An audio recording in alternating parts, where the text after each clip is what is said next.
چرګه مېلې ته راوستې وه. یو سړي ترې تپوس وکړو دا چرګه ناجوړه ده چې دا سر یې کته نیولی دی. کلیوال ورته وویل نه جي ناجوړه نه ده خو کلیواله چرګه ده په بازار کې شرمېږي.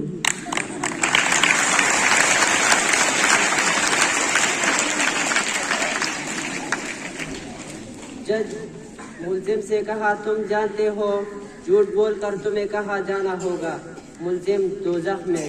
جج اور سچ بول کر ملزم سیدھا جیل خانے کو. هلک پلار ته وویل دا جي نن زموږ کالج کې پروګرام دی دا د ګاډي چابي راکړه چې د 10 لکو په ګاډي کې لاړ شم نو لږ عزت او سکوک به مې جوړ شي. پلار والله 10 روپۍ ورکړې چې د 20 لکو په بس کې لاړ شه نو ډېر عزت به دې جوړ شي. میں بچوں سے کہنے لگے تم سب بڑے ہو کر کہو گے کہ یہ علی ہے جو ڈاکٹر بن گیا اور یہ امان ہے جو ایک قابل ترین پروفیسر بن گیا اور یہ آخر میں پپو ہے جو رکشا چلاتا ہے. پپو غصہ ہو کر بولا اور یہ ہمارے مس ہے جو مر گئی.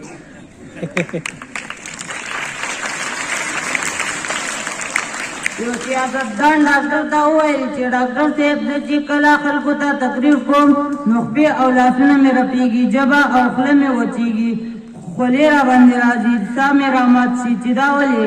ډاکټر ورته وویل چې څه خبره نشته هر څوک چې دروغ وایي نو دا چل ورسره کېږي.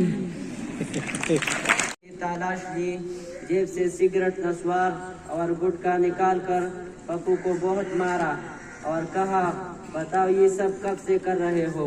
پپو روتے ہوئے بولا ابو میں نے آپ کی جیکٹ پہنی ہوئی ہے. دیوال ګرځي شاګرد ګرځي دی خپله مرضي ده چې په ځمکه ګرځو چې مخکې زموږ نه چېرته تپوس کړی دی چې تاسو ولې په ځمکه ګرځئ. لگائی بھائیوں میری مدد کیجیے میرا گھر سامان بال بچے روپیہ سب کچھ جل گئے ہیں. ایک صاحب نے پوچھا اس کا ثبوت کیا ہے؟ فقیر نے بولا جناب ثبوت بھی تھا مگر وہ بھی جل گیا.